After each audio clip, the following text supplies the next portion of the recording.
Episode 2, The Wind That Became Fire, The Social Revolution, 1959 to 1962.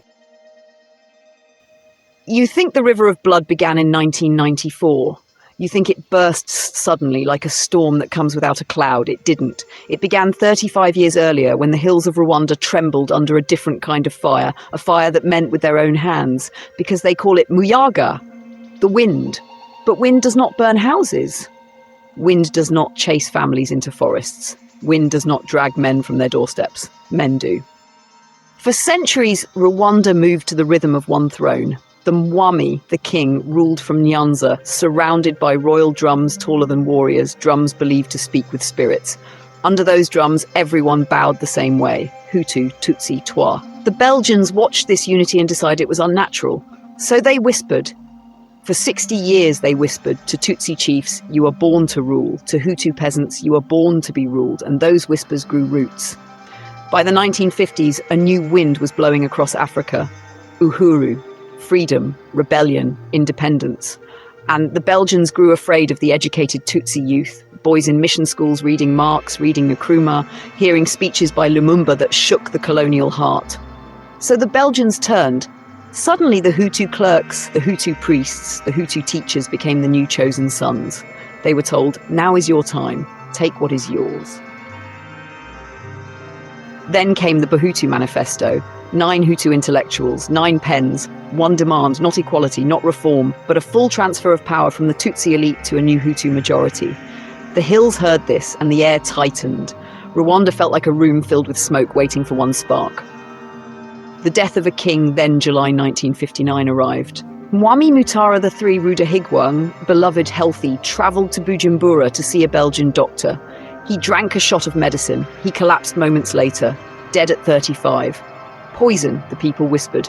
Heart attack, the Belgians insisted. But truth does not matter in moments like these. The hills heard only this. The king is dead. White hands killed him, and the drums of mourning had not even cooled before the spark fell. November 1st, 1959, the wind becomes fire All Saints' Day. A young Hutu, Parma Hutu militant, Dominique Mbonyumutwa, walked home wearing his party badge. A group of Tutsi monarchist youth confronted him, hot-headed, loyal to the throne. They beat him bloody. He lived. He healed.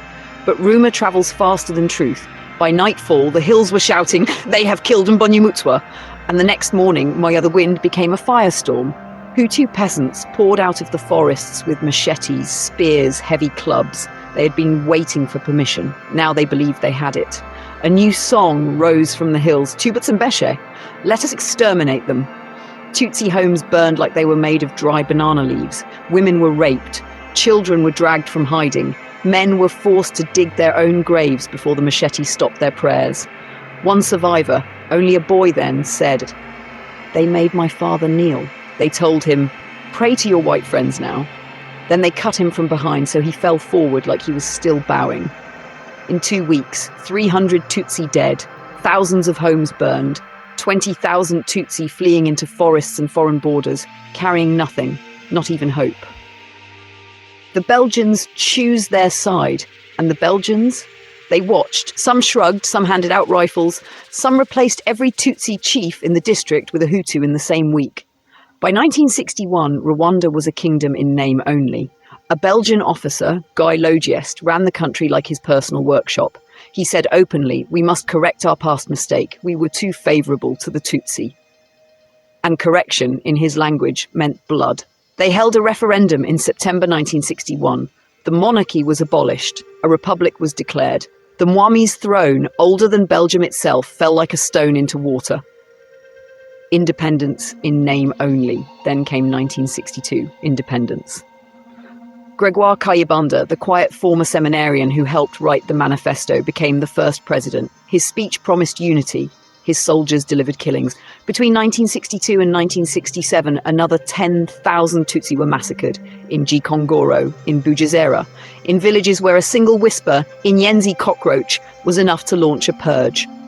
Exiled Tutsi youth tried small raids from Uganda, Burundi, Congo, desperate attempts to reclaim a homeland. Each raid brought retaliation. Each retaliation dug the wound deeper. 2 promises that would one day meet in fire. The children who fled Rwanda in 1959 grew up in refugee camps. They learned French from Belgian priests, they learned hardship from hunger, and they learned hatred from memory. They looked at Rwanda across the border and vowed, one day we will return. If we must return with guns, we will. Meanwhile, Hutu inside Rwanda stood on silent, empty hills where Tutsi once lived and whispered their own promise. If they ever come back, we will finish what we started. Both promises slept. Both promises waited. Next episode, the Inyenzi, the exiles who were called cockroaches, the boys who became soldiers, the raids that trained the generation that would form the RPF, the lessons in revenge that echoed into 1994. The morning song returns, no longer alone, war drums join it, slow and steady.